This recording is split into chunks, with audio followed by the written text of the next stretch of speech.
For those of you that don't know, I am a huge fan of Arrow and Flash. The first 2 seasons of Arrow were great, the 3rd season dwindled, and season 4 and 5 are pretty bad. The Flash, ironically, had a bit of a slow start, but once we got to episode 9 in season 1, the show has been non-stop some of the best writing, stories, and characters I have ever seen in a live-action show or movie. Seriously, The Flash is expertly paced, beautifully performed, and has some of the best effects I have ever seen on a TV show. With Supergirl, I only saw about 4 episodes overall, and Legends of Tomorrow was crap from season 1, and after the disgustingly insulting first episode of season 2, I just gave up on it. So now that you know where I stand with these shows, let's review the crossover. But before we do though, let's all give the Supergirl episode the finger. This was meant to be the first of the 4-part crossover, but laughably the last 2 minutes was the only part where the crossover actually began. And in the end, it didn't matter if you saw that last 2 minutes because that same scene was shown in the second part of the crossover anyway. Seriously, what a sly move to get us to watch an episode of Supergirl. If you want us to watch the show, then take note of what the Flash is doing.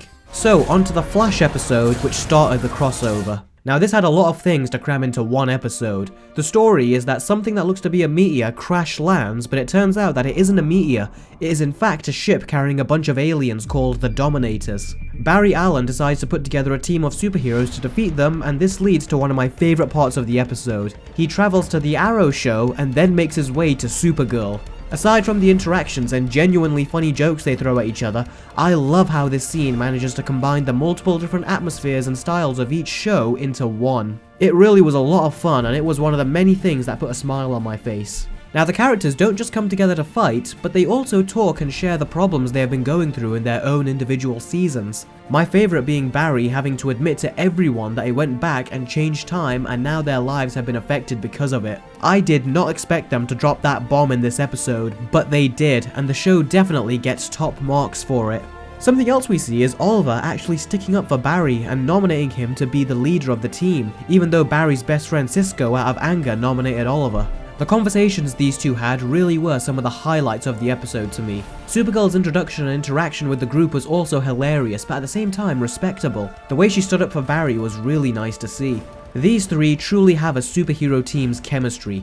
I really want to see a 3-episode crossover with these 3 more than I want to see that boring looking Justice League movie that is still being directed by Zack Snyder. Also, the special effects were really well done for a TV show. The effects in Flash have always impressed me, but it was nice to see a collaboration of them, like watching Supergirl chase and fight Flash in his own lightning speed effect. Also, even though the aliens are clearly CGI, they look like they have this mix of practical effects at the same time. After a while, your eyes get used to the fact that they are CG, and every time you see them, you don't question the way they look. So the effects, I thought, were great, or at the very least, more than passable. Right, now let's talk about the Legends of Tomorrow. They really were only good for 2 things in this crossover. They had some very funny interactions and jokes to say, and they looked cool standing with the rest of the team. That's it. As far as I'm concerned, they really are a boring load of superheroes. I would happily trade all of them just to have one other superhero like Green Lantern or Superman, but instead we get a team of okay superheroes and Sarah. Oh my god, I really hate this character. Now, I'm sure the actress who plays her is nice, but as far as their character goes, imagine if Michael Bay was a female and was 1,000,000 times hornier towards women than he already is. Then you would get Sarah Lance, aka the White Canary. Seriously, Michael Bay has nothing on her. She is a slut, and her only character trait that the show really likes to beat into our heads is that she's a lesbian. She even says it about Supergirl during a training session. She really is a badass. Yeah, it's kinda hot. All her show persists on doing is constantly tell you that over and over again, but it disguises it through different means, and after watching the show for so long, you pick up on them, and it's blatantly obvious. All female characters should get their sexual harassment suits ready whenever she turns up. Now, what really pissed me off about her in this episode is what a bloody hypocrite she is. As I said earlier, Barry tells the team that he changed the timeline to save his mum from dying. Now that is understandable, as he just got over his mother's death, and despite getting his father out of prison for a short period of time, he dies, in the exact same location where his mother died. Now be honest, if any of us were in the depressed state he was in and we had the power to bring our loved ones back, then we most likely would have done it. Even Oliver tells Barry later on that he would have done the same thing to save his own parents. So when Barry breaks the news to everyone that he changed the timeline to save his mother, they respond as you would expect. but she comes out with this. You can't go back and just change things like that, Barry. I know.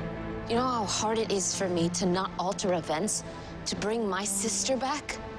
But I don't, because I know the implications. Oh really? Is that what you were doing in Legends of Tomorrow? Because I mostly remember throughout Season 1 that you were a liability on the time traveling missions. The Time Master, Rip Hunter, who knows all about time travel, constantly told you to stop pointlessly altering time over personal matters. But you intentionally and rebelliously didn't listen. I can recall many times where you also went against the safety and stability of the timeline to kill Damien Darhk, who killed your sister. And apparently, I'm told that in the current season of your show, you are still trying to kill Damien Darhk because, as stated earlier, he killed your sister and you want revenge, regardless of what repercussions it could have on the timeline. Not to mention that just a few episodes ago, you screwed the Queen of France in the year 1637. Forget Barry changing the recent timeline. Doing what you did could have changed centuries of it. Ah, I knew I forgot something.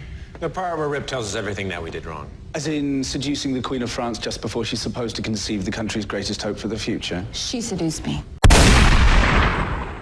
Practically throughout the whole of Season 1, you knew you could screw up the timeline and you knew that there were repercussions, but that didn't stop you. But when Barry does it once, you tell him off, as if you are some sort of saint yourself. Why are you telling him off as if you are the responsible one? You really are one nasty, hypocritical piece of work. So yeah, as far as I'm concerned, if I had to pick the worst and most frustrating part of this episode and the Legends of Tomorrow show as a whole, it is Sarah. Writers, get your act together with this character. Supergirl, welcome to the team. Legends, get better writers. Overall though, I thought this was one hell of an awesome episode, but I would have liked the pacing of it to be a little slower. You can tell they had a lot more footage that they had to cut to make this a 45-minute episode, but I think the most wise thing to do here would have been to make this Flash episode a 2-hour special. This way they could flesh out the characters a lot more, and it would have been a much more satisfying episode.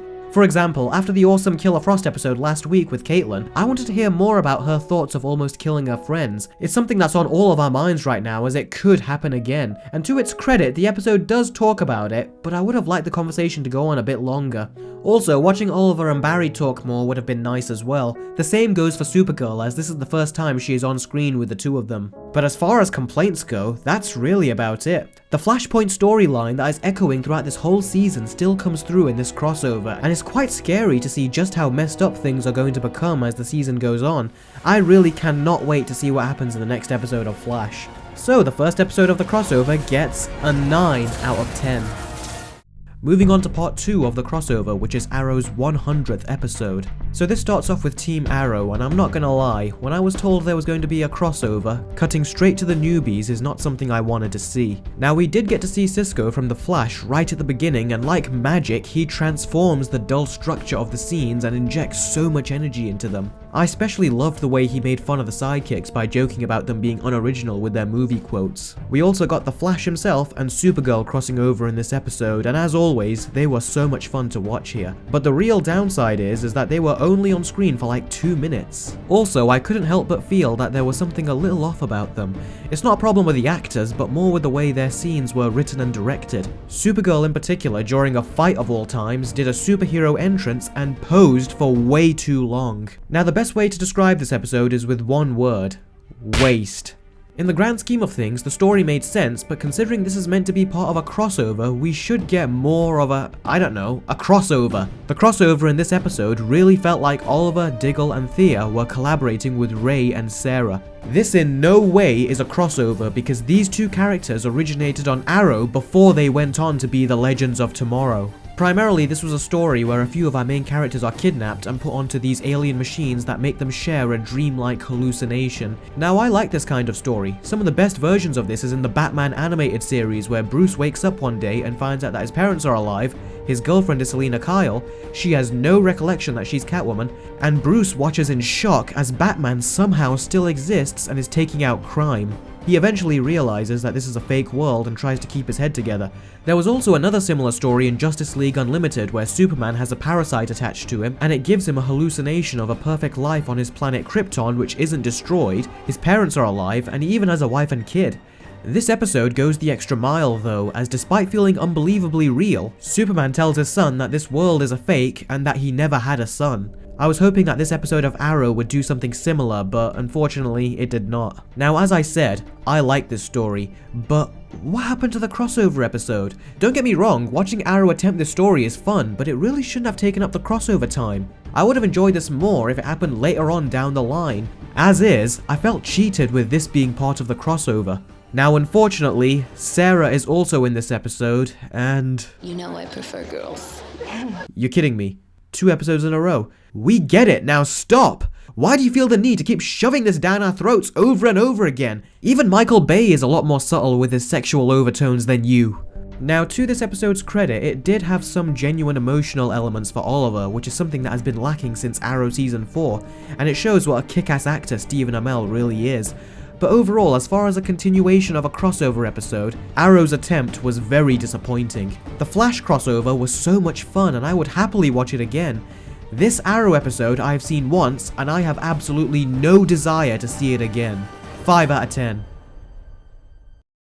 Okay, moving on to the final part of the crossover. This is the Legends of Tomorrow episode. So it turns out that the Dominators were here all along because they wanted the Flash. Now, one thing I loved about this episode is that despite it being on the Legends of Tomorrow, it feels like we got even more time with the Arrow and Flash crew. Cisco and Felicity geeking out about time traveling was fun, as were their interactions, and Felicity constantly getting time sick was some good comedic writing too. So in this episode, we have our heroes face off against the Dominators, and although there were definitely some creative fight scenes with them, it felt underwhelming. This is where you start to really notice the budget restrictions that come with a TV show, but still, even for a TV show, it needed a drop of epicness in order to make me satisfied. As is, it was just okay. It was still cool to see all the superheroes collaborate though, and seeing all of their powers on screen at once was great. As for the rest of the bad stuff, I did have a couple. Oliver telling Supergirl to stay out of the battle made no sense. I understand what the writers were trying to do. They wanted the two of them to have a bit of a rough introduction and then have them make up in the end, but it felt forced. It did lead to a great moment where she saved him from dying, but still, if they wanted them to have a rough start, then they could have wrote it better. Also, there were some pacing issues again, much like the first episode. Even though there was a lot less to pack into this episode, you can tell they still had to cut some scenes short. Cisco also forgives Barry, and although it was nice to see them finally be friends again, I can't help but feel if they settled their problems in an episode of Flash, it would have been a lot more heartfelt. Also, another problem was that I felt like everyone made an impression in this final crossover episode. Everyone except for Caitlin. I thought she was pushed off more to the sidelines, whereas Barry and Cisco were in the battlefield. These three are great in their own show, and it would have been cooler if they involved her as well. And by the way, if I remember the newbies from this crossover more than one of the main characters, then something is definitely not right there. Also, I wonder, could the writers of Legends of Tomorrow go one episode without remarking Sarah's sexuality? She's hot. No, they couldn't. That's all the bad stuff I have to say. It definitely could have been better, but they did a lot with this final episode. The celebration they had at the end was also very nice. They also had some really ingenious references and callbacks which had me laughing like crazy. For example, I always thought when Supergirl dresses all nerdy that she looks identical to Felicity, and Felicity herself actually makes that connection. But by far, the one I loved the most was when Ray referenced he played Superman by saying Supergirl looks just like his cousin. Speaking of which, I was wondering how on earth are the writers going to be able to bring Supergirl over to Arrow and Flash when she is in a completely different world? Well, they smartly and conveniently managed to do it. Cisco gave her a device that allows her to cross over into their world anytime she wants to. That makes it nice and easy for her to cross over again in the future. Here's hoping we get an Arrow, Flash and Supergirl episode eventually. And the episode ended with everyone going home except for Oliver and Barry, who hung out and talked. We even find out who won the battle that time they had a rematch off screen.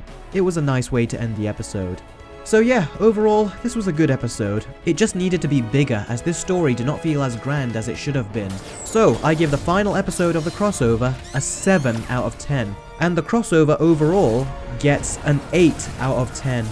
All the points primarily go to the Flash and Legends episode. The Arrow episode you can actually skip and just watch the previous recap from Legends to get caught up. So that's it, the first mega crossover with the DCW universe, and it was a great first attempt. Although, keeping in mind, there is plenty of room for improvement. I do hope they do this again eventually, but as I said, without the Legends of Tomorrow would be nice. These three have really good chemistry, and I would love to see them in their own dedicated 3-way crossover episode. So that's it for this review, guys. What did you guys think of the mega crossover? Did you like it? Did you think it was okay? Or did you just flat out hate it? Also, which one of the 4 shows do you like the most? As for me, I much prefer The Flash. It's the best show on TV right now, and it keeps getting better and better. Thanks again for watching, guys, and I will see all of you next time. Take care.